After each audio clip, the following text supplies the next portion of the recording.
बता दिया था उन्होंने, मैं उनकी कृपा से कर रहा था। लेकिन ये क्या हो गया एकाएक कि ये क्या चीज़ है, क्योंकि वो दूर होंगे तो कहते हैं कि मुझे ऐसा ये हुआ कि क्योंकि हमने तो कभी देखा नहीं था, कभी सुना नहीं था, और ये एकाएक कौतूहल सामने आ गया और देख रहे और सुन रहे। बोलो। रात बीते गई भयउ बिहाना, मन अचरज सोई का हो। अब गोस्वामी जी महाराज नरनारियों ये कहते हैं कि अर्ध रात बात का 12 बजे मैं बैठा और कहते हैं बिल्कुल सवेरा हो गया, सूरज निकल आया, तब तक वो उसी को देखते सुनते रहे। सवेरा हो गया। अब आप समझिए कि 5.5 घंटे तो हो ही गए, उसी को देखते सुनते देखते सुनते देखते सुनते देखते उसी को हो गए। और फिर जब उजाला हो गया तब उधर से उनका ध्यान टूटा और इधर फिर उठ गए। बोलो। पुणे प्रति रोज रोज अस होई, एक दिवस सूरत चढ़ी। अब गोस्वामी जी महाराज कहते हैं कि जब मैं बैठूं तभी हो, जब बैठूं तब एकदम बिजली चमके, तमाम चारों तरफ उजाला और घोर शोर हो। कहते हैं रोज प्रतिदिन, कभी किसी दिन लागा नहीं। कहते हैं एक दिवस क्या हुआ कि हमारी सूरत ऊपर चढ़ गई। सूरत कहते हैं ये जो बैठी हुई दोनों आंखों के बीच ऊपर को चढ़ गई, ऊपर चढ़ी तेजी के साथ। ऐसे तेजी से नहीं जाती, बहुत तेज रफ्तार है उसकी, जितनी तेज रफ्तार है किसी चीज की नहीं। तो कहते हैं एक दिवस सूरज चढ़ गया। बोलो। नील शिखर द्वारे, नील शिखर गुरुद्वारे, माई निरखाया चरज कान जा। अब वो कहते हैं कि वो नीलगिर पर्वत है, बड़ा प्रकाशमान है। कहते हैं वहां गुरु का द्वार है। और जब देखा वहां जाकर के उस दरवाजे पर खड़े होकर के चारों तरफ तो सब निरखने में दिव्य नेत्र ज्ञान चक्षु के द्वारा सब दिखाई देता है। गुरुद्वारा नील से गुरुद्वारे माही, वो गुरु का वहां दरवाजा, वहां तो अंधेरा है नहीं। उस दरवाजे पर बैठ करके देखा और वहां वो गुरु भी वहां विराजमान, क्योंकि वो अगर नहीं मिलेंगे तो उधर कौन ले जाएगा उस तरफ। अब वो गोस्वामी जी महाराज कहते हैं कि सब मैंने सब अपनी आंख से निरखा, निरखा मतलब देखा, सब कुछ मैंने देखा। बोलो। कहाँ लगे कहूँ विधि विधि डंडा, पौने सवने रखे पराब्र। अरे बच्चे बच्चियों में क्या वर्णन करूं। अरे छोटी मोटी चीज को तो छोड़ दीजिए, स्वर्ग वैकुंठ ये तो छोटी मोटी चीज है, इसको क्या बोलो। कहते हैं कि तमाम ब्रह्मांड है मैंने अपनी दिव्य आंख से, ये जो तीसरी आंख जो जीवात्मा में, उससे मैंने वो सब देखा। कब देखा? 16 से 14 अर्ध रात को। और कहते हैं रोज रोज प्रति होई, रोज रोज कभी नहीं, रोज ही उसको करते करते करते देख करते सुनते देखते एकदम सूरज चढ़ गई। कहते हैं नील गुरुद्वारे मानी, वो नील शिखर है, वो मतलब है गुरु का दरवाजा हो। और वहां जाकर के देखा, तो ऐसा वैसा देखा। अब आप कहते होंगे हम रामायण जानते हैं, कभी तुमने पूछा है कि उन्होंने कौन सी साधना की, किसके पास जाकर के साधना की? कभी कुछ नहीं। किससे कहानियों का आपने एकदम से दरिया चला दिया। जो चीज आपको रामायण से प्राप्त कर रही थी वो तो आपने छोड़ दी, अब बस लगता है मनोरंजन में फंस गए। ये मनोरंजन नहीं है। बोलो। गंगा जमुना और तेरा बैनी, कमल बमाए सते गुरु की। अब वो कहते हैं कि जब मैं उधर ब्रह्मांड में गया तो मैंने वहां क्या देखा कि तमाम बड़ी बड़ी गंगा जमुना, ये संसार का ये लंबा चौड़ा पाठ क्या कुछ नहीं है, ये पूरे सारे संसार का। ये तो कुछ नहीं, ऐसे संसार तो उस गंगा जमुना में उस पाठ में न मालूम कितने अरबों खरबों समा जाएंगे, ये कुछ नहीं।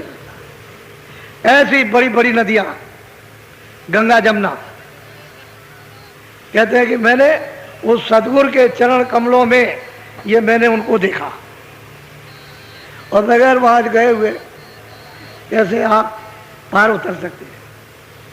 वो कहते हैं मैंने देखा, मैंने सब इधर देखा, ब्रह्मांडों को देखा, फिर कहते हैं मैं उधर गया, मैंने बड़ी बड़ी गंगा जमुना, ये कुछ नहीं, ये स्वर्ग वैकुंठ कुछ नहीं, इतनी बड़ी बड़ी वहां गंगा जमुना नदियां मैंने देखी। कैसा निर्मल पानी, बालू का, मिट्टी का कहीं रेशा भी नहीं, वहां मिट्टी है ही नहीं, वहां बालू नहीं, कितना निर्मल कि कितने करोड़ों मील नीचे चले जाओ तो मुंह दिखाई देता, इतना निर्मल, करोड़ों मील नीचे चले जाओ तो मुंह दिखाई देता ऊपरी से। कहते हैं कि ये हमने सब देखा। बोलो।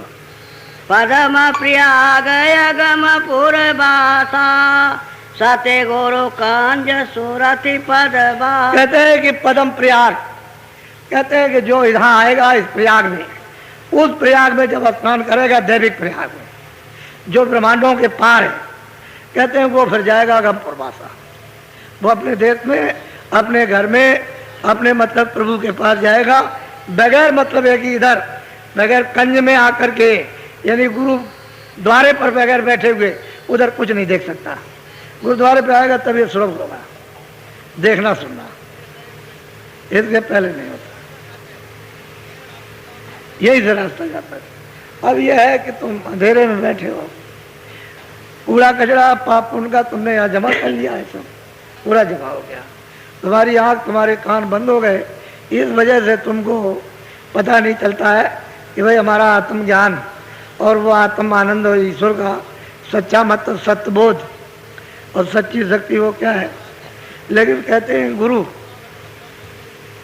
ये उनकी कृपा, उन्होंने बता दिया था कि ऐसा करना, ये घर ही में मौजूद है, ये कहीं बाहर नहीं गए, वही राजापुर में साधन कर रहे हैं, वही ये देख रहे हैं बैठ के अपने घर में, कहीं गए नहीं, घर ही में थे।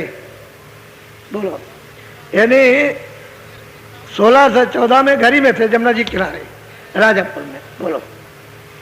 तीन लोक भीतर सब देखा, कहो कहाँ लगे विधि विधि ले। अब गोस्वामी जी महाराज कहते हैं कि भाई तीन लोग, ये मृत लोग, फिर स्वर्ग वैकुंठ ब्रह्मांड लोग, कहते हैं कि अलग अलग क्या वर्णन करें, इतना कागज और स्याही है नहीं कि जो अलग अलग विधि विधान से वर्णन कर दिया जाए, क्योंकि वो चीजें तो यहाँ है नहीं। कहते हैं मैंने सब देखा अपनी आंख से। आप कहते हो किसने देखा,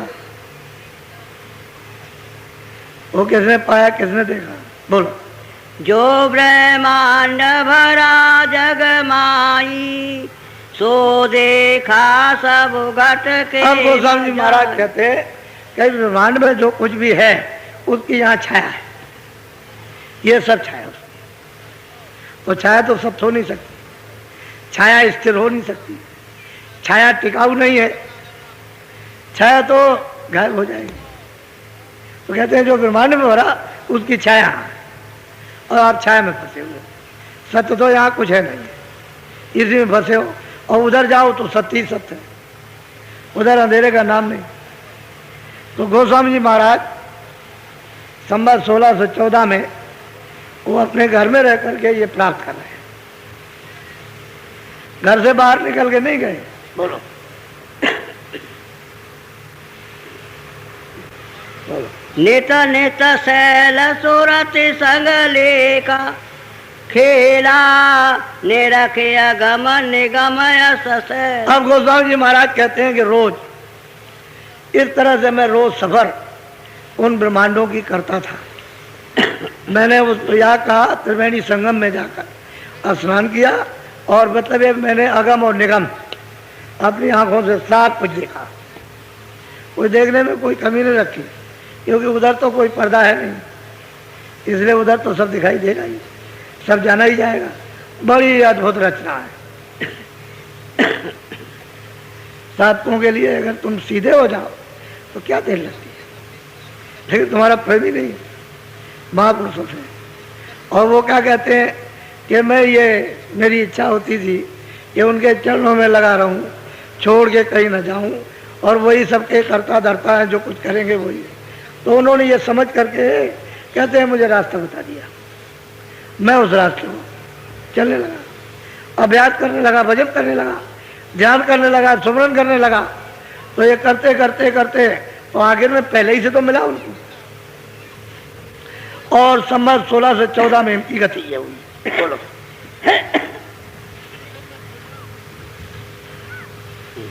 कहो अगम विधि नाना एक दिवस चढ़ेगा गम ठिकाना। कहते हैं कि मैंने ईश्वर को भी देखा, ब्रह्म को भी देखा, पार।